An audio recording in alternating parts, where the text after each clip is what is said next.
ಪಕ್ಷಕ್ಕೆ ಭಾರತೀಯ ಜನತಾ ಪಕ್ಷ ಕಾಂಗ್ರೆಸ್ ವಿರೋಧ ಹೋರಾಟಕ್ಕೆ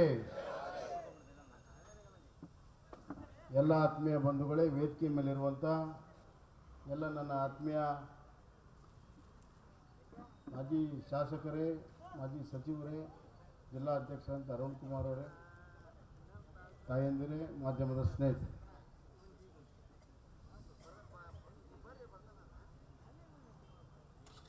ಕರ್ನಾಟಕ ರಾಜ್ಯದ ಇತಿಹಾಸದಲ್ಲಿ ಇಷ್ಟೊಂದು ಕೆಟ್ಟ ಸರ್ಕಾರ ನಾವು ನೋಡಿರಲಿಲ್ಲ. ಅತ್ಯಂತ ಕೆಟ್ಟ ಸರ್ಕಾರ ಇವತ್ತು ಕರ್ನಾಟಕದಲ್ಲಿದೆ.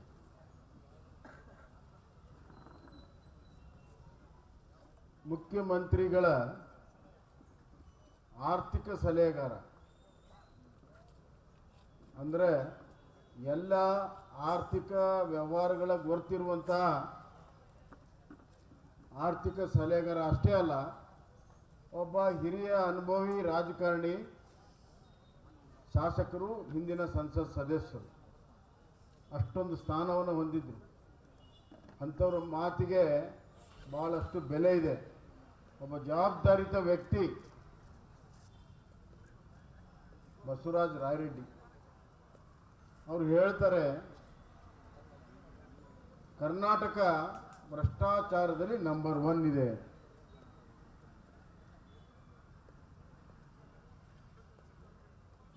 ಇದು ಸ್ವಂತ ಮುಖ್ಯಮಂತ್ರಿ ಕಚೇರಿಯಲ್ಲಿ ಆರ್ಥಿಕ ಸಲಹೆಗಾರ ಒಬ್ರು ಹೇಳ್ತಿರುವಂಥದ್ದು. ಇದು ಮುಖ್ಯಮಂತ್ರಿಗಳು ಏನಾರ ಅವ್ರಿಗೆ ನೈತಿಕತೆ ಇದ್ರ ಒಂದು ಅವರು ರಾಜೀನಾಮೆ ಕೊಡಬೇಕು, ಮುಖ್ಯಮಂತ್ರಿಗಳು ರಾಜೀನಾಮೆ ಕೊಡಬೇಕು, ಇಲ್ಲದ್ರೆ ಅವ್ರನ್ನ ಆರ್ಥಿಕ ಸಲಹೆಗಾರರಿಂದ ತೆಗಿಬೇಕು.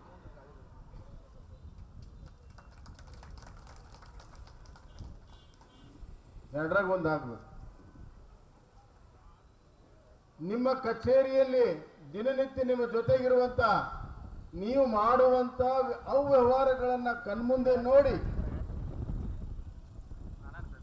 ಕೇವಲ ರಾಯರೆಡ್ಡಿ ಅಲ್ಲ, ಕಾಂಗ್ರೆಸ್ಸಿನ ಎಲ್ಲ ಹಿರಿಯ ಶಾಸಕರು ಬಹಿರಂಗವಾಗಿ ಭ್ರಷ್ಟಾಚಾರದ ಬಗ್ಗೆ ಮಾತನಾಡಿದ್ದಾರೆ, ಬಹಿರಂಗವಾಗಿ ಅಭಿವೃದ್ಧಿ ಶೂನ್ಯದ ಬಗ್ಗೆ ಮಾತನಾಡಿದ್ದಾರೆ. ನಾವು ಜನರಿಗೆ ಮುಖ ತೋರ್ಸಕ್ ಸಾಧ್ಯ ಇಲ್ಲ ಅಂತ ಹೇಳಿ ಮಾತನಾಡಿದ್ದಾರೆ. ಇದಕ್ಕಿಂತ ಏನು ನಿಮಗೆ ಪುರಾವೆ ಬೇಕು ಮುಖ್ಯಮಂತ್ರಿಗಳೇ? ಇದಕ್ಕಿಂತ ಏನು ಬೇಕು ನಿಮಗೆ? ನಿಮ್ಮ ಪಕ್ಷದ ಹಿರಿಯರು, ಶಾಸಕರು, ಕೇವಲ ನಿಮ್ಮ ಪಕ್ಷ ಅಷ್ಟೇ ಅಲ್ಲ, ನಿಮ್ಮ ಸರ್ಕಾರದ ಜೊತೆಗೆ ಕೆಲಸ ಕಾರ್ಯಗಳನ್ನು ಮಾಡುವಂತ PWD ನೀರಾವರಿಯ ಕಾಂಟ್ರಾಕ್ಟರ್ ಅಸೋಸಿಯೇಷನ್ದವರು ಹೇಳ್ತಾರೆ, ಹಿಂದಿನ ಎಲ್ಲ ದಾಖಲೆಗಳನ್ನ ಭ್ರಷ್ಟಾಚಾರದಲ್ಲಿ ಈ ಸರ್ಕಾರ ಮುರಿದಿದೆ.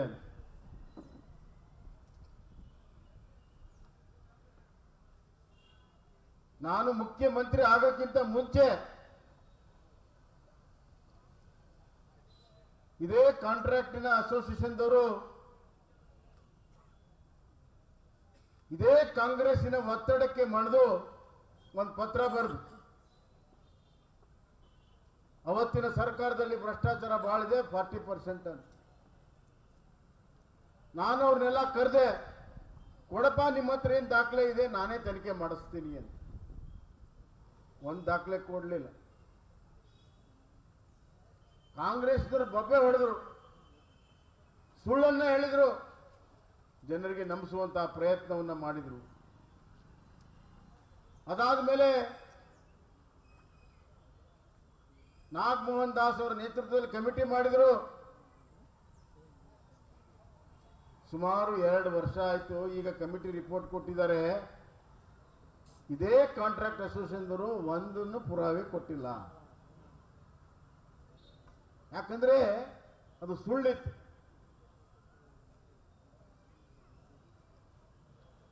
ನನಗೆ ಖಾಸಗಿಯಾಗಿ ಕಾಂಟ್ರಾಕ್ಟ್ ಅಸೋಸಿಯೇಷನ್ದವರು ಒಬ್ರು ಸಿಕ್ಕಿದ್ರು. ಅವ್ರು ಹೇಳಿದ್ರು, ಮುಖ್ಯಮಂತ್ರಿಗಳು ಹೇಳಿದ್ರಂತೆ, ಏನಾರ ಕೊಡ್ರಪ್ಪ ದಾಖಲೆ, ನಮಗೆ ಕಾಂಗ್ರೆಸ್ಗೆ ಮುಖಭಂಗ ಆಗ್ತಾ ಇದೆ, ಭಾಳ ದೊಡ್ಡ ಪ್ರಚಾರ ಮಾಡಿಬಿಟ್ವಿ, ಏನು ಕೊಟ್ಟೇ ಇಲ್ಲ ನೀವು, ನಮ್ಮ ಕಡೆ ಏನು ದಾಖಲೆನೂ ಇಲ್ಲ, ನಿಮ್ಮ ಕಡೆನೂ ಇಲ್ಲ ಅಂದ್ರೆ ಹೆಂಗಪ್ಪ, ಮುಖಭಂಗ ಆಗುತ್ತೆ ಅಂತ. ಖಂಡಿತವಾಗೂ ಮುಖಭಂಗ ಆಗುತ್ತೆ ನಿಮ್ಗೆ. ಸುಳ್ಳನ್ನು ಹೇಳಿ ನಮ್ಮ ಸರ್ಕಾರದ ಮೇಲೆ ಆಪಾದನೆಯನ್ನು ಮಾಡಿ ಅಧಿಕಾರಕ್ಕೆ ಬಂದವರು ನೀವು. ಇವತ್ತೇನು ಹೇಳ್ತಾ ಇದ್ದಾರೆ, ಅದೇ ಕಾಂಟ್ರಾಕ್ಟ್ ಅಸೋಸಿಯೇಷನ್ದವರು 60% ಸರ್ಕಾರ ಇದು ಅಂತ ಹೇಳ್ತಾ ಇದ್ದಾರೆ. 60% ಸರ್ಕಾರ. ಕೇವಲ ಕಾಂಟ್ರಾಕ್ಟ್ ಅಸೋಸಿಯೇಷನ್ ಅಷ್ಟೇ ಅಲ್ಲ, ಎಕ್ಸೈಸ್ ಅನ್ನ ಮಾರುವಂತ ಅಂಗಡಿಗಳ ಅಸೋಸಿಯೇಷನ್ ಇದ್ದಾರೆ. ಅವ್ರು ವಾರ್ನಿಂಗ್ ಕೊಟ್ಟರು, ಇಂಥ ದಿವಸದೊಳಗಡೆ ನೀವು ನಮ್ಮ ಲೈಸೆನ್ಸ್ ಟ್ರಾನ್ಸ್ಫರ್ ಮಾಡುವಂಥ ಕೆಲಸವನ್ನು ಮಾಡದಿದ್ರ ನಿಮ್ದೆಲ್ಲ ಎಷ್ಟೆಷ್ಟು ಕಲೆಕ್ಟ್ ಮಾಡ್ರಿ ಎಲ್ಲ ಬಹಿರಂಗ ಮಾಡ್ತೀನಿ ಅಂತ ಧಮಕಿ ಕೊಟ್ಟರು. ಮುಖ್ಯಮಂತ್ರಿಗಳ ಸಭೆ ಕರೆದು ನೀವೇನು ಹೇಳಕ್ ಹೋಗ್ಬೇಡಿ, ನಾನು ಸರಿ ಮಾಡ್ತೀನಿ ಅಂತ. ಅಲ್ಲಿ ಲೂಟ್ ಆಗ್ತಾ ಇದೆ ಅಂತೇಳಿ ಅಲ್ಲಿಯ ಎಕ್ಸೈಸ್ನಲ್ಲಿ ಅಂಗಡಿ ಮಾರಾಟಗಾರರು ಇವತ್ತು ಆಪಾದನೆ ಮಾಡಿದ್ದಾರೆ. ಎಕ್ಸೈಸ್ ಡಿಪಾರ್ಟ್ಮೆಂಟಲ್ಲಿ ಲೂಟ್ ಆಗ್ತಾ ಇದೆ, ಭ್ರಷ್ಟಾಚಾರ ಇದೆ. ಎಲೆಕ್ಟ್ರಿಕ್ ಕಾಂಟ್ರಾಕ್ಟರ್ಸ್ ಅವರು ಬಹಿರಂಗವಾಗಿ ಪ್ರೆಸ್ ಕಾನ್ಫರೆನ್ಸ್ ಮಾಡಿ ಹೇಳಿದರು, ಈ ಮೀಟರ್ಗಳನ್ನು ಜೋಡಿಸುವುದರಲ್ಲಿ ಬಹಳ ದೊಡ್ಡ ಭ್ರಷ್ಟಾಚಾರ ನಡೀತಾ ಇದೆ. ಪ್ರತಿ ಒಂದು ಮೀಟರ್ಗೆ 5,000 to 7,000 ರೂಪಾಯಿ ತಗೊಳ್ತಾ ಇದ್ದಾರೆ. ಬಡವರ ಮೀಟರ್ಗೆ ಬೇರೆ ರಾಜ್ಯದಲ್ಲಿ 700 to 800 ರೂಪಾಯಿ ಇದೆ. ನೋಡಿ, ಈ ಸರ್ಕಾರದಲ್ಲಿ ದಿವಾಳಿ ಆಗಿದೆ. ಆದರೆ ಬಿಸಿ ಪಾಟೀಲ್ ಹೇಳ್ದಂಗ ಈ ಸರ್ಕಾರದಲ್ಲಿ ದಿವಾಳಿ ಆದರೂ ಕೂಡ ಲೂಟ್ ನಿಂತಿಲ್ಲ. ಸರ್ಕಾರದ ಯೋಜನೆಗಳಲ್ಲಿ ಲೂಟ್ ಮಾಡೋದು ಒಂದು ಭಾಗ ಆದ್ರೆ, ಈ ಸರ್ಕಾರ ಜನಸಾಮಾನ್ಯರನ್ನ ಲೂಟ್ ಮಾಡ್ತಾ ಇದ್ದಾರೆ. ಹೆಂಗೆ? ಎಕ್ಸೈಸ್ ದರವನ್ನು ಏರಿಸಿದ್ರು, ಒಂದು ವರ್ಷದಲ್ಲಿ 2 ಸತಿ ಏರಿಸಿದ್ರು. ಯಾಕೆ ಏರಿಸಿದ್ರು? ಪರ್ಸೆಂಟೇಜ್ ತಗೊಳ್ಳೋದಕ್ಕೆ ಏರಿಸಿದ್ರು. ಆ ದರ ಏರಿಸಿದ್ದು ಯಾರು ಕೊಡಬೇಕು? ಬಡ ಕೂಲಿಕಾರ ದುಡಿದಿರ್ತಾನೆ, ಅವನು ಕೊಡಬೇಕು. ಮೊನ್ನೆ ಹಾಲಿನ ದರ ಏರಿಸಿದ್ರು. ಯಾಕೆ ಏರಿಸಿದ್ರು? 500 ಕೋಟಿ ರೂಪಾಯಿಗಿಂತ ಹೆಚ್ಚು ಸರ್ಕಾರ ಈ ನಮ್ಮ ಹಾಲಿನ ಒಕ್ಕೂಟಗಳಿಗೆ ರೈತರಿಗೆ ಕೊಡಬೇಕು ಪ್ರೋತ್ಸಾಹ ಧನ. ಅದು ಕೊಡಕ್ಕಾಗಿಲ್ಲ ಅವ್ರಿಗೆ. ಮಂತ್ರಿ ವೆಂಕಟೇಶ್ ಅವರು ವಿಧಾನ ಪರಿಷತ್ನಲ್ಲಿ ಎದ್ದು ನಿಂತು ಹೇಳಿದಾರೆ, ಹೌದ್ರಿ 500 ಕೋಟಿ ಕೊಡಬೇಕು, ಕೊಡಕ್ಕಾಗಿಲ್ಲ, ಮುಂದೆ ಕೊಡ್ತೀವಿ. 500 ಕೋಟಿ ಅವ್ರು ಕೊಡಕ್ಕಾಗಲಿದ್ದಕ್ಕೆ ಏನು ಮಾಡಿದ್ರು? ದರ ಏರಿಸಿದ್ರು. ಜನಸಾಮಾನ್ಯರ ಮೇಲೆ ಆ ಹೊರೆ ಹಾಕಿದ್ರು, ಜನಸಾಮಾನ್ಯರು ಲೂಟ್ ಮಾಡಿದ್ರು. ಈ ಎಲೆಕ್ಟ್ರಿಕ್ ಮೀಟರ್ ಸರ್ಕಾರ ಕೊಡುದಿಲ್ಲ, ಅದಕ್ಕೆ 700 ಇದ್ದಿದ್ದು 7,000 ರೂಪಾಯಿ ಸರ್ಕಾರ ಕೊಡುದಿಲ್ಲ. ನೀವು, ನಾವು, ರೈತರು, ಬಡ ಕೂಲಿಕಾರರು, SC ST OBC ಜನ ಕೊಡಬೇಕು. ಜನರ ಹತ್ರ ಅತ್ಯಧಿಕ ಒಂದು ಭಾರವನ್ನು ಹಾಕಿ ಜನರಿಂದ ಲೂಟ್ ಮಾಡ್ತಾ ಇದೆ ಈ ಸರ್ಕಾರ. ಇದು ಅರ್ಥ ಮಾಡ್ಕೋಬೇಕು. ಜನರ ಮೇಲೆ ಭ್ರಷ್ಟಾಚಾರದ ಹೊರೆಯನ್ನ ಈ ಸರ್ಕಾರ ಹಾಕ್ತಾ ಇದೆ. ಜನರ ಮೇಲೆ ತಮ್ಮ ಭ್ರಷ್ಟಾಚಾರದ ಹೊರೆಯನ್ನ ಈ ಸರ್ಕಾರ ಹಾಕ್ತಾ ಇದೆ, ಅರ್ಥ ಮಾಡ್ಕೊಳ್ಳಿ. ಆದ್ರಿಂದ ಇಡೀ ಕರ್ನಾಟಕದ ಜನರಿಗೆ ಒಂದು ಜಾಗೃತಿ ಮೂಡಿಸುವಂತಹ ಕಾರ್ಯಕ್ರಮ ಭಾರತೀಯ ಜನತಾ ಪಕ್ಷ ಹಮ್ಮಿಕೊಂಡಿದೆ. ಜನ ಆಕ್ರೋಶ ಅನ್ನುವಂಥ ಒಂದು ಯಾತ್ರೆಯನ್ನ, ಹೋರಾಟವನ್ನ ಪ್ರಾರಂಭ ಮಾಡಿದ್ದಾರೆ. 20ನೇ ತಾರೀಕು 21ನೇ ತಾರೀಕು ಹಾವೇರಿ ಜಿಲ್ಲೆಗೆ ಬರ್ತದೆ. ದೊಡ್ಡ ಸಂಖ್ಯೆಯಲ್ಲಿ ಸೇರಿ ಈ ಭ್ರಷ್ಟ ದುಷ್ಟ ಕಾಂಗ್ರೆಸ್ ಸರ್ಕಾರ ವಿರುದ್ಧ ನಮ್ಮ ಧ್ವನಿಯನ್ನು ಮೊಳಗಿಸಬೇಕು ಅಂತ ಹೇಳಿ ನಾನು ಕರೆಯನ್ನು ಕೊಡ್ತಾ ಇದ್ದೀನಿ. ಎರಡನೇದಾಗಿ ದರ ಏರಿಕೆ. ಈ ಸತಿ ಬಜೆಟ್ ಮಂಡಿಸಿದ್ರು. ಯಾವುದೇ ನಾವು ಟ್ಯಾಕ್ಸ್ ಅನ್ನು ಹಾಕಿಲ್ಲ, ತೆರಿಗೆ ಭಾರವಿಲ್ಲ, ತೆರಿಗೆ ಭಾರವಿಲ್ಲದ ಬಜೆಟ್. ಪೇಪರ್ನಾಗ ತೆರಿಗೆ ಭಾರವಿಲ್ಲದ ಬಜೆಟ್. ನಾನು ನಮ್ಮ ಅಶೋಕ್ ಅವರು ಸಿಕ್ಕಿದ್ರು, ಹೇಳಿದೆ ಇನ್ನೊಂದು 10 ದಿವಸದೊಳಗೆ ನೋಡ್ರಿ ರೇಟ್ ಎಲ್ಲ ಏರಿಸ್ತಾರೆ ಇವರು.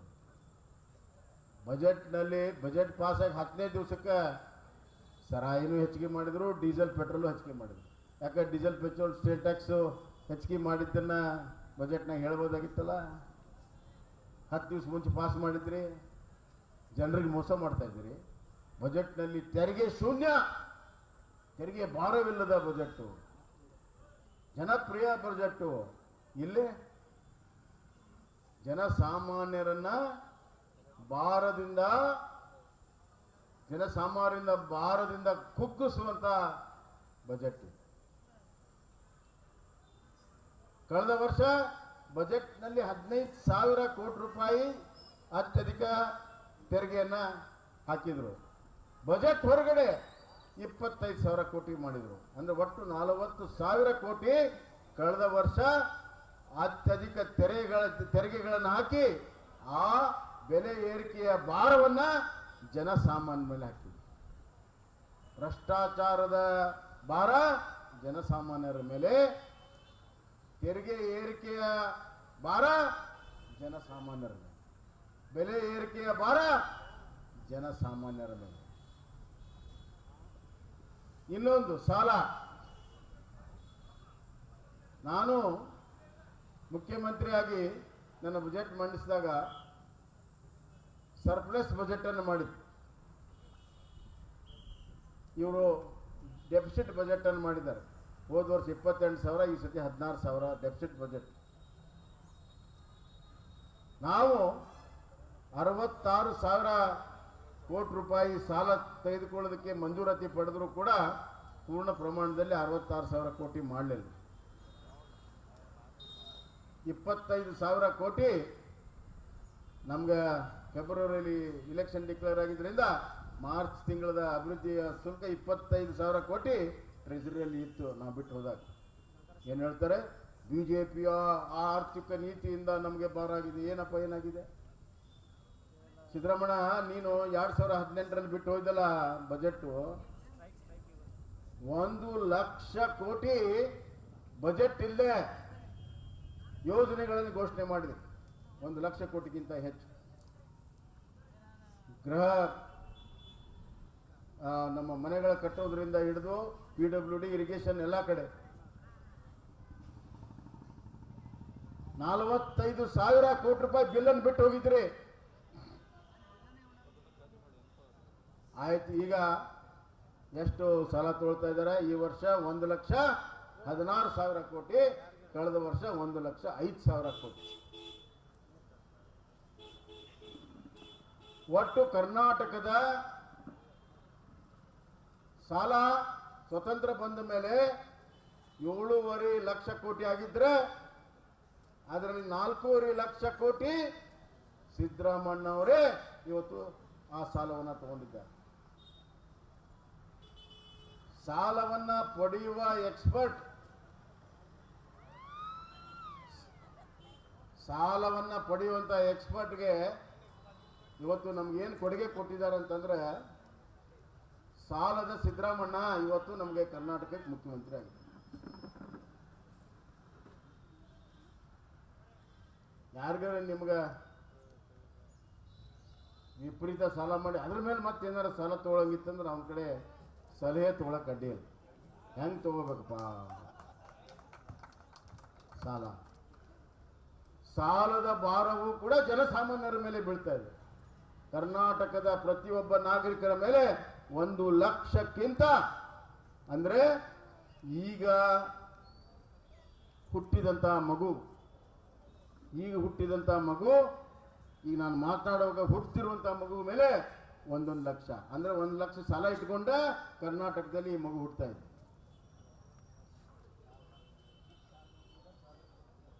ಕರ್ನಾಟಕದಲ್ಲಿ ಎಲ್ಲ ನಮ್ಮ ಜನಸಾಮಾನ್ಯರನ್ನ ಸಾಲಗಾರ ಮಾಡೋದು ಅಷ್ಟೇ ಅಲ್ಲ, ನಮ್ಮ ಮುಂದಿನ ಪೀಳಿಗೆಯ ನಮ್ಮ ಮಕ್ಕಳನ್ನು ಕೂಡ ಇವತ್ತು ಸಾಲಗಾರ ಮಾಡಿ ಸಾಲಗಾರ ಮಗ ಆಗಿ ಇವತ್ತು ಹುಟ್ಟತಾ ಇದೆ, ಸಾಲಗಾರ ಮಕ್ಕಳಿಗೆ ಹುಟ್ಟತಾ ಇದೆ. ಈ ಭಾರವು ಕೂಡ ಜನಸಾಮಾನ್ಯರ ಮೇಲೆ. ಭ್ರಷ್ಟಾಚಾರದ ಭಾರ ಜನಸಾಮಾನ್ಯ ಮೇಲೆ, ಬೆಲೆ ಏರಿಕೆಯ ಭಾರ ಜನಸಾಮಾನ್ಯರ ಮೇಲೆ, ಸಾಲದ ಭಾರವೂ ಕೂಡ ಜನಸಾಮಾನ್ಯರ ಮೇಲೆ. ಜನ ಇವತ್ತು ಇಡೀ ಶಾಪ ಆಗ್ತಾ ಇದ್ದಾರೆ. ಯಾಕಾದ್ರೂ ಈ ಸರ್ಕಾರ ತಗೊಂಡು ಬಂದ್ವು ಅಂತ. ವಿಶೇಷವಾಗಿ ರೈತರು ನಾನೆಲ್ಲ ಹೋದಲ್ಲಿ ಹೇಳ್ತಾರೆ, ಅಣ್ಣ ನೀನು ಕೊಟ್ಟಿದ್ದು ನಮ್ಮ ಮಕ್ಕಳಿಗೆ ವಿದ್ಯಾರ್ಥಿ ವೇತನ ನಿಂತು ಹೋಗಿದೆಯಪ್ಪ. ಹೌದಪ್ಪ, ಏನು ಮಾಡಲಿ, ಯಾಕೆ ನಿಲ್ಸಿದ್ರು ಅಂತ ಕೇಳ್ತಾರೆ. ನಾ ಹೇಳಿದೆ, ನೀವು ಬೇಡಾಗಿತ್ತು ಅದಕ್ಕೆ ನಿಲ್ಸ್ಯಾರ ಅಂತ ಹೇಳಿ. ಈ ಸರ್ಕಾರಕ್ಕೆ ರೈತರು ಬೇಕಾಗಿಲ್ಲ, ರೈತರು ಬೆಳೆದಂತ ಅನ್ನ ಬೇಕು, ಅದೇ ರೈತರು ಬೇಕಾಗಿಲ್ಲ. ಬರಗಾಲ ಬಂತು, ಒಂದು ನಯಾ ಪೈಸಾ ರಾಜ್ಯ ಸರ್ಕಾರ ಬೊಕ್ಕಸದಿಂದ ನಮ್ಮ ಕರ್ನಾಟಕ ರೈತರು ಕೊಟ್ಟಿಲ್ಲ. ಕೇಂದ್ರ ಸರ್ಕಾರ ಏನು ಕೊಟ್ಟಿದೆ ಅದನ್ನು ಕೊಟ್ಟರು. ಮುಂಚೆ 1,000 ರೂಪಾಯಿ ಕೊಟ್ಟಿದ್ರು, ಅದನ್ನು ಕೇಂದ್ರ ಸರ್ಕಾರ ಬಂದ್ಮೇಲೆ ಅದನ್ನು ಹಿಡ್ಕೊಂಡು. ಈಗಾಗಲೇ ಟ್ರಾನ್ಸ್ಫಾರ್ಮರ್ ಬಗ್ಗೆ ಹೇಳಿದ್ದೆ. ಅಷ್ಟೇ ಅಲ್ಲ, ನಾನು ರೈತ ಬಾಂಧವರಿಗೆ ಎಚ್ಚರಿಕೆ ಕೊಡಕ್ಕೆ ಇಚ್ಛೆ ಪಡ್ತೀನಿ. ಬರುವಂತಹ ದಿನಗಳಲ್ಲಿ ನಿಮ್ಮ ರೈತರ ಪಂಪ್ ಸೆಟ್ಗಳಿಗೆ ಮೀಟರ್ನ ಹಚ್ತಾರೆ. ಈಗ ಎಲೆಕ್ಟ್ರಾನಿಕ್ ಮೀಟರ್ ಬಂದಿದ್ದೆ, ಅದರ ಸಲುವಾಗಿ ನಿಮಗೆ ಮೀಟರ್ನ ಹಚ್ತಾರ. ಯಾರ್ಯಾರು ನೀವು ಈಗಾಗಲೇ ನಮ್ಮ ನಾಯಕರಾದಂಥ ಯಡಿಯೂರಪ್ಪನವರ ಪುಣ್ಯದಿಂದ 2008ರಿಂದ 10 HP ಪುಕ್ಕಟ್ಟೆ ಮಾಡಿರುವಂಥದ್ದು ನಮ್ಮ ನಾಯಕರಾದಂಥ ಸನ್ಮಾನ್ಯ ಯಡಿಯೂರಪ್ಪನವರು. ನಿಮ್ಗೆಲ್ಲರಿಗೂ ಕೂಡ ಮೀಟರ್ ಹಚ್ತಾರೆ, ಬಿಲ್ ಅನ್ನು ಕೊಡ್ತಾರೆ. ಎಚ್ಚರಿಕೆ ಇರಬೇಕು. ಅಷ್ಟೇ ಅಲ್ಲ, BC ಪಾಟೀಲರು ಕೃಷಿ ಸಚಿವರಿದ್ದಾಗ ಬಹಳ ಆಸಕ್ತಿಯಿಂದ ಉತ್ಸಾಹದಿಂದ ನನ್ನ ಮೇಲೆ ಬಹಳಷ್ಟು ಒತ್ತಡವನ್ನು ಹಾಕಿ ರೈತರ ಪಂಪ್ ಸೆಟ್ಗಳಿಗೆ ಡೀಸೆಲ್ ಏನು ಖರ್ಚಾಗ್ತಾ ಇದೆ, ಸಾರಿ ರೈತರ ಪಂಪ್ ಸೆಟ್ಟು, ಆಯಿಲ್ ಇಂಜಿನ್ನು ಮತ್ತು ಟ್ರ್ಯಾಕ್ಟರ್ಗಳಿಗೆ ಏನು ಡೀಸೆಲ್ ಖರ್ಚಾಗ್ತಾ ಇದೆ ಅದರ ಭಾರವನ್ನು ಕಡಿಮೆ ಮಾಡಬೇಕಂತ ಹೇಳಿ ಇವತ್ತು ಅದರ ಮೇಲೆ ಸಬ್ಸಿಡಿಯನ್ನು ಕೊಡುವಂಥ ಕಾರ್ಯಕ್ರಮವನ್ನು, ವಿಶೇಷವಾಗಿರುವಂಥ ಕಾರ್ಯಕ್ರಮವನ್ನು ಇವತ್ತು ನಾವು ಮಾಡಿದ್ವಿ. ಅದು ನಿಂತೋಯ್ತು. ನಾವು ರೈತರ ಡೀಸೆಲನ್ನು ಕಡಿಮೆ ಮಾಡಿದರೆ ಇವರು 2 ಬಾರಿ ಈ ಸತಿ ರೈತರು ಬಳಕೆ ಮಾಡುವಂಥ ಡೀಸೆಲನ್ನು ಹೆಚ್ಚು ಮಾಡಿದ್ದಾರೆ. ಅಷ್ಟೇ ಅಲ್ಲ, ಬೀಜ ಗೊಬ್ಬರಕ್ಕೆ ಕೊಡುವಂಥ ಕಾರ್ಯಕ್ರಮವನ್ನು ಮಾಡಿದ್ವಿ, ಅದನ್ನು ಕೂಡ ನಿಲ್ಲಿಸಿದ್ವಿ. 5 ಲಕ್ಷ ರೂಪಾಯಿವರೆಗೂ ಶೂನ್ಯ ಬಡ್ಡಿಯ ಸಾಲವನ್ನು ಕೊಡುವಂಥ ತೀರ್ಮಾನ ಮಾಡಿದ್ವಿ. ಇವತ್ತಿವರೆಗೂ ಕೂಡ ಅದು ಸಂಪೂರ್ಣ ಜಾರಿಯಾಗಿಲ್ಲ. ಇದೊಂದು ರೈತ ವಿರೋಧಿ ಸರ್ಕಾರ ಇವತ್ತಿದೆ. ನಮ್ಮ ಕಾಲದಲ್ಲಿ ಅತಿವೃಷ್ಟಿ ಆದಾಗ ಕೇಂದ್ರ ಸರ್ಕಾರ ಏನು ಕೊಟ್ಟಿತ್ತು ಅದು 2 ಪಟ್ಟನ್ನ ರಾಜ್ಯ ಸರ್ಕಾರದ ಬೊಕ್ಕಸದಿಂದ ಹಾಕಿ ನಾವು ಕೊಟ್ವಿ. ಸುಮಾರು 3,500 ಕೋಟಿ ರೂಪಾಯಿಯನ್ನ ಇವತ್ತು 17 ಲಕ್ಷ ಜನರ ರೈತರಿಗೆ ನಾವು ಪರಿಹಾರವನ್ನು ಕೊಟ್ಟಿದ್ದೀವಿ. ಇವತ್ತು ಅತಿವೃಷ್ಟಿಯಾಗಿ 1 ವರ್ಷ ಆಗಿದೆ, 1 ನಯಾ ಪೈಸಾ ಇವತ್ತು ರಾಜ್ಯ ಸರ್ಕಾರ ಇವತ್ತು ಬಿಡುಗಡೆ ಮಾಡಿಲ್ಲ. ರೈತರ ಮೇಲೆ ಯಾವುದನ್ನ ನಾವು ಕಾರ್ಯಕ್ರಮ ಮಾಡಿ ರೈತರ ಭಾರವನ್ನು ಕಡಿಮೆ ಮಾಡಿದ್ವಿ, ಇವರು ಆ ಎಲ್ಲ ಭಾರವನ್ನು ಹಾಕಿ ಮತ್ತೆ ರೈತರ ಮೇಲೆ ಭಾರವನ್ನು ಹಾಕಿದ್ದಾರೆ. ನಮ್ಮ ನಾಯಕರಾದಂಥ ನೆಚ್ಚಿನ ಪ್ರಧಾನಮಂತ್ರಿ ನರೇಂದ್ರ ಮೋದಿ ಅವರು ಏನೆಲ್ಲ ಕಾರ್ಯಕ್ರಮವನ್ನು ಕೊಡ್ತಾರ ಅದನ್ನು ಸಮರ್ಪಕವಾಗಿ ಜನರಿಗೆ ಮುಟ್ಟಿಸ್ತಾ ಇಲ್ಲ. 17 ಲಕ್ಷ ಮನೆಗಳನ್ನು ಸ್ಯಾಂಕ್ಷನ್ ಮಾಡಿದ್ದಾರೆ. ಇವತ್ತಿಗೂ ಕೂಡ ಆ ಮನೆಗಳನ್ನು ಕಟ್ಟುವಂಥ ಕೆಲಸ ಇವತ್ತು ಪ್ರಾರಂಭ ಆಗಿಲ್ಲ. 5 kg ಅಕ್ಕಿ ಇವತ್ತು ರೇಷನ್ಗೆ ಬರ್ತಾ ಇದೆ. ಅದು ಕೇಂದ್ರ ಸರ್ಕಾರ ನರೇಂದ್ರ ಮೋದಿಯವರ ಒಂದು ಸರ್ಕಾರದ ಕಾರ್ಯಕ್ರಮ. ಸಿದ್ದರಾಮಯ್ಯ ಅನ್ನಭಾಗ್ಯ, ಒಬ್ರು ಯಾರೋ ಆರ್ಟಿಕಲ್ ಬರ್ತಿದ್ರು, ಅನ್ನಭಾಗ್ಯ ಹೆಸರು ಕೊಟ್ಬಿಟ್ರೆ ಮುಗಿತ. ಒಂದು ಅಗಳ ಅನ್ನ, ಒಂದು ಅಗಳ ಅಕ್ಕಿ ರಾಜ್ಯ ಸರ್ಕಾರದಿಲ್ಲ. ಬಂದಂಥ ಅಕ್ಕಿನ ಬ್ಲ್ಯಾಕ್ ಮಾರ್ಕೆಟಲ್ಲಿ ಮಾರ್ತಾ ಇದ್ದಾರೆ. ಎಲ್ಲ ಜಿಲ್ಲೆಯಲ್ಲಿ, ಇಡೀ ಕರ್ನಾಟಕದಲ್ಲಿ ಆಗ್ತಾ ಇದೆ. ಮೊನ್ನೆ ಹಾವೇರಿಯಲ್ಲಿ ಆಗಿದೆ. ಆ ಬ್ಲ್ಯಾಕ್ ಮಾರ್ಕೆಟ್ ಆಗೋದನ್ನ ಪತ್ರಕರ್ತರು ಚಿತ್ರೀಕರಿಸಕ್ಕೆ ಹೋದಾಗ ಅವ್ರ ಮೇಲೆ ಅಟ್ಯಾಕ್ ಆಗಿದೆ, ಅವ್ರ ಕ್ಯಾಮ್ರಾಗಳ ಮೇಲೆ ಅಟ್ಯಾಕ್ ಆಗಿದೆ, ಅವ್ರ ಮೇಲೆ ಅಟ್ಯಾಕ್ ಆಗಿದೆ. ಪ್ರಜಾಪ್ರಭುತ್ವ ಇದೆಯಾ? ಕಾನೂನು ಸುವ್ಯವಸ್ಥೆ ಇದೆಯಾ? ಕಳ್ಳತನ ಮಾಡೋರು ಹಿಡಿಯಕ್ಕೆ ಹೋದ್ರೆ ಯಾರು ಹಿಡಿತಾರ ಅವ್ರ ಮೇಲೆ ಅಟ್ಯಾಕ್ ಆಗಿದೆ. ಇದನ್ನ ನಾನು ತೀವ್ರವಾಗಿ ಖಂಡಿಸ್ತೇನೆ. ದುರ್ದೈವ ಯಾರನ್ನೂ ಕೂಡ ಅರೆಸ್ಟ್ ಆಗಿಲ್ಲ, ಒಬ್ರು ಕೂಡ ಆಗಿಲ್ಲ.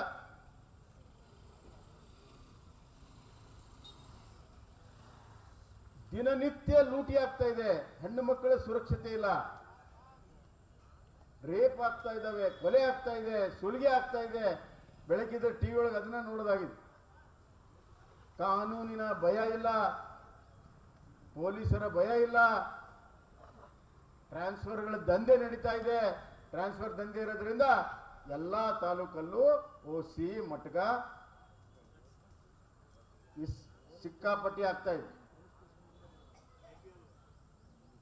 ಸಿಕ್ಕಾಪಟ್ಟೆ ನಡೀತಾ ಇದೆ. ಓಪನ್ ಆಗಿ ಕ್ಲಬ್ಗಳನ್ನು ಹೆಚ್ಚಿಗೆ ಮಾಡ್ರಿ ಅಂತ ಹೇಳ್ತಾ ಇದ್ದಾರೆ ಕಾಂಗ್ರೆಸ್ ನಾಯಕರು. ಯಾಕೆ ಮಾಡಿಲ್ಲ ಅಂತಾರ? ಅಂದ್ರೆ ಸಮಾಜದಲ್ಲಿ ಇವತ್ತು ಬಡತನದಿಂದ ಈಗಾಗಲೇ ಕುಗ್ಗಿರುವಂತ ಜನಕ್ಕೆ ದುಶ್ಚಟಗಳನ್ನು ಹಚ್ಚಿದ್ರು ಚಿಂತಿಲ್ಲ. ಆದ್ರೆ ನಮಗೆ ದುಡ್ಡು ಬೇಕು, ಸಮಾಜ ಹಾಳಾಗೋಗ್ಲಿ, ಮನೆತನಗಳು ಹಾಳಾಗೋಗ್ಲಿ, ಅಣ್ತಮ್ಮರು ಹಾಳಾಗೋಗ್ಲಿ. ಅದಕ್ಕೆ ಹೇಳಿದ್ದು ಇಂಥ ಕೆಟ್ಟ ಸರ್ಕಾರವನ್ನು ನಾವು ನೋಡಿಲ್ಲ. ಕಾನೂನು ಸುವ್ಯವಸ್ಥೆ ಸಂಪೂರ್ಣವಾಗಿ ಮುರಿದೋಗಿದೆ. ಮನೆ ಗೃಹ ಸಚಿವರು ಹೇಳಿದ್ರು, ಹೆಣ್ಣು ಮಕ್ಕಳ ಮೇಲೆ ಅಟ್ಯಾಕ್ ಆದ್ರೆ ದೊಡ್ಡ ಸಿಟಿಯಲ್ಲಿ ಹಿಂಗೆ ಆಗೋದು ಸಾಮಾನ್ಯ. ಅಂದ್ರೆ ಹೆಣ್ಣು ಮಕ್ಕಳ ಬಗ್ಗೆ ಮಾನ ಮರ್ಯಾದೆ ಮಾತುಗಳು, ಅವರ ಮರ್ಯಾದೆಯನ್ನು ಉಳಿಸುವಂಥ ಸ್ಥಾನದಲ್ಲಿರುವಂಥ ಗೃಹ ಸಚಿವರು ಹಿಂಗೆ ಆಡಿದರೆ ಆ ದುಷ್ಕರ್ಮಿಗಳಿಗೆ ಯಾವ ರೀತಿ ಪ್ರೋತ್ಸಾಹ ಸಿಗ್ತದೆ? ಇದು ಇವತ್ತಿನ ಈ ಕಾಂಗ್ರೆಸ್ ಸರ್ಕಾರದ ದುರಾಟ. ಟ್ಯಾಕ್ಸ್ ಹಾಕೋದ್ರಲ್ಲಿ ನೀರಿಗೆ ಹಾಕಿದ್ದಾರೆ, ಹಾಲಿಗೆ ಹಾಕಿದ್ದಾರೆ, ಆಲ್ಕೋಹಾಲ್ಗೆ ಹಾಕಿದ್ದಾರೆ, ಆಮೇಲೆ ಕರೆಂಟ್ಗೆ ಹಾಕಿದ್ದಾರೆ. ನಿಜವಾಗ್ಲೂ ಕರೆಂಟಿಗೆ ನಿಜವಾದ ಶಾಕು ಈ ಜನರಿಗೆ ಗೊತ್ತಾಗ್ತದೆ. ಬಸ್ಸಿನ ದರ ಏರಿಸಿದ್ದಾರೆ. ಬೆಂಗಳೂರಾಗಂತೂ ಕಸಕ್ಕೆ ಟ್ಯಾಕ್ಸ್ ಹಾಕಿದ್ರು. ಈಗ ಕಸಕ್ಕೆ ಹಾಕಿದ್ರು. ಅಷ್ಟೇ ಅಲ್ಲ, ಹೆಣ ಸುಡೋದಕ್ಕೆ ಅಲ್ಲಿ ಭ್ರಷ್ಟಾಚಾರ. ಸುಡುಗಾಡಿಗೆ ಹೋಗಿ ಹೆಣ ಸುಡಬೇಕಾದ್ರೆ ಅಲ್ಲಿ ಭ್ರಷ್ಟಾಚಾರ ನಡೆದಿದೆ. ಈ ಮಟ್ಟಕ್ಕೆ ಈ ಸರ್ಕಾರ ಇಳಿದಿದೆ. ಇದರ ವಿರುದ್ಧ ಹೋರಾಟವನ್ನು ಮಾಡಬೇಕು. ಈ ಟ್ಯಾಕ್ಸ್ ಹಾಕೋದು ಒಂದೇ ಉಳಿದಿದೆ. ಈಗ ಒಂದೇ ಉಳಿದಿದೆ. ಯಾಕಪ್ಪ ಅಂದ್ರೆ ನಾವೇನು ಉಸಿರಾಡ್ತೇವೆ ಗಾಳಿ, ಈ ಗಾಳಿ ಒಂದು ಟ್ಯಾಕ್ಸ್ ಹಾಕೋದೊಂದು ಉಳಿದಿದೆ.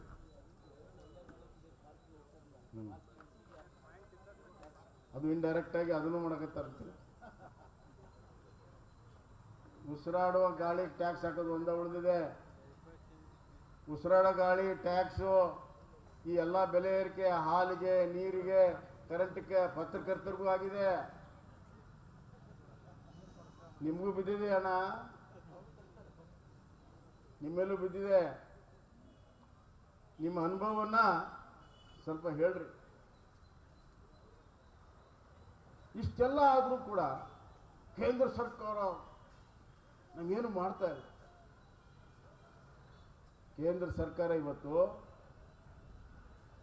ಪ್ರತಿ ವರ್ಷ 65,000 ಕೋಟಿ ಟ್ಯಾಕ್ಸ್ ಡೆವಲ್ಯೂಷನಲ್ಲಿ ಕೊಟ್ರೆ 50,000 ಕೋಟಿ ರೂಪಾಯಿ ಶೂನ್ಯ ಬಡ್ಡಿದಲ್ಲಿ 50 ವರ್ಷಕ್ಕೆ ತೀರಿಸುವಂಥದ್ದನ್ನು ಕೊಟ್ಟರೆ 7,000 ಕೋಟಿ ರೂಪಾಯಿ ರೈಲ್ವೆಗೆ ಕೊಟ್ಟಿದೆ. ಸುಮಾರು 6,500 ಕೋಟಿ ರಸ್ತೆಗಳಿಗೆ ಕೊಟ್ಟಿದೆ. ಸ್ಮಾರ್ಟ್ ಸಿಟಿಗೆ 6,000 ಕೊಟ್ಟಿದೆ. PMKSYಗೆ ಹಣ ಕೊಟ್ಟಿದೆ. ಪ್ರಧಾನಮಂತ್ರಿ ಗೃಹ ಯೋಜನೆಗೆ ಹಣ ಕೊಟ್ಟಿದೆ. ಗರೀಬ್ ಕಲ್ಯಾಣ ಯೋಜನೆಗಳಿಗೆ ಕೊಟ್ಟಿದೆ. ಅನ್ನ ಕೊಡ್ತಾ ಇದೆ. ಜಲ್ ಜೀವನ್ ಮಿಷನ್ಗೆ ಕೊಟ್ಟಿದೆ. 50% ಜಲ್ ಜೀವನ್ ಮಿಷನ್ದಲ್ಲಿ ಕೇಂದ್ರ ಸರ್ಕಾರ. ಗೊಬ್ಬರಕ್ಕೆ ಸಬ್ಸಿಡಿ ಕೊಡ್ತಿದೆ ರೈತರಿಗೆ. ಏನು ಕೊಟ್ಟೇ ಇಲ್ಲ. ಸುಳ್ಳು ಹೇಳೋದಕ್ಕೊಂದು ಮಿತಿ ಇರಬೇಕು. ಆದ್ರಿಂದ ಬಂಧುಗಳೇ, ಇನ್ನೂ ಮಾತನಾಡೋದು ಭಾಳ ಇದೆ, ಇನ್ನೂ ಭಾಳಷ್ಟು ವಿಷಯಗಳಿದ್ದಾವೆ. ಇದು ಮುಂದೆ ಹೋರಾಟದ ದಿನಗಳಿರೋದ್ರಿಂದ ನಾವು ಹಲವಾರು ಸಂದರ್ಭಗಳಲ್ಲಿ ಮಾತನಾಡೋಣ. ಅಲ್ಪಸಂಖ್ಯಾತ ಬಂಧುಗಳಿಗೆ ಒಂದು ಮಾತು ಹೇಳಕ್ಕೆ ಇಚ್ಛೆ ಪಡ್ತೀನಿ. ಅಲ್ಪಸಂಖ್ಯಾತ ಬಂಧುಗಳಲ್ಲಿ ಇರುವಂಥ ಹಿಂದುಳಿದ ವರ್ಗದವ್ರು ಏನಿದ್ದೀರಿ, ನಿಮ್ಮ ಕಲ್ಯಾಣಕ್ಕಾಗಿ ಮೊನ್ನೆ ವಾಕ್ ಕಾನೂನನ್ನು ತಂದಿದ್ದೇವೆ ಮತ್ತು ವಾಕ್ ಹೆಸರಲ್ಲಿ ಸಾರ್ವಜನಿಕ ಆಸ್ತಿ ಪಾಸ್ತಿ ಏನು ಇವತ್ತು ನಮ್ಮದು ಅಂತ ಹಕ್ಕನ್ನು ಪ್ರತಿಪಾದಿಸ್ತಾ ಇದ್ದರು, ಅದು ಕಡಿವಾಣ ಹಾಕೋ ಸಲುವಾಗಿ ಪಾರ್ಲಿಮೆಂಟು ಅವ್ರದ್ದು ಅಂತ, ವಿಧಾನಸೌಧ ನಮ್ದು ಅಂದಪ್ಪ ಒಬ್ಬ. ಅಲ್ಲಿ ಹೆಂಗಿತ್ತಂತ ಕಾನೂನಾಗಿ ಯಾರೋ ಒಬ್ಬರು 4 ಮಂದಿ ಇಲ್ಲಿ ಪ್ರಾರ್ಥನೆ ಮಾಡ್ತಿದ್ರು, ಇದು ನಮ್ದು ಅಂತಂದ್ರೆ ಅವ್ರದ್ದು ಅಂತ. ಸಂವಿಧಾನಕ್ಕಿಂತ ಮೇಲೆ ತುಷ್ಟೀಕರಣದ ರಾಜಕಾರಣದ ಪರಾಕ್ಷತೆ ಮುಟ್ಟಿದ್ರಿಂದ ಅದನ್ನು ಸರಿಪಡಿಸುವಂಥ ಕೆಲಸ ನಮ್ಮ ನೆಚ್ಚಿನ ನಾಯಕರಾದಂಥ ನರೇಂದ್ರ ಮೋದಿ, ಅಮಿತ್ ಶಾ ಅವರು ಮಾಡಿದ್ದಾರೆ. ಅವರಿಗೆ ಸಂಪೂರ್ಣವಾದಂಥ ಬೆಂಬಲವನ್ನು ಕೊಡೋ ಮುಖಾಂತರ ಈ ದುಷ್ಟ ಭ್ರಷ್ಟ ಅನಿಷ್ಟ ಕನಿಷ್ಠ ಈ ಸರ್ಕಾರವನ್ನು ಕಿತ್ತೊಗೆಯವರೆಗೂ ನಮ್ಮ ಹೋರಾಟವನ್ನು ನಿತ್ಯ ನಿರಂತರವಾಗಿ ಒಂದಿಲ್ಲ ಒಂದು ರೂಪದಲ್ಲಿ ಮಾಡೋಣ. ಜನ ಜಾಗೃತಿ ಮಾಡಿಸೋಣ. ಜನ ಆಕ್ರೋಶ ಇವತ್ತು ಮುಗಿಲಿಗೆ ಮುಟ್ಟಿದೆ. ಈ ಜನ ಆಕ್ರೋಶವೇ ಈ ಸರ್ಕಾರವನ್ನು ಕಿತ್ತೊಗಿತದೆ. ನಾವೆಲ್ಲರೂ ಇವತ್ತು ಅಹೋರಾತ್ರಿ ಧರಣಿ, ಇದು ಪ್ರಾರಂಭ, ಅಂತ್ಯವಲ್ಲ, ಇದು ಪ್ರಾರಂಭ. ಆ ಸಂಕಲ್ಪವನ್ನು ಮಾಡಿ ನಾವು ಮುನ್ನಡೆಯೋಣ. ಜಯ ನಮ್ಮದೇ.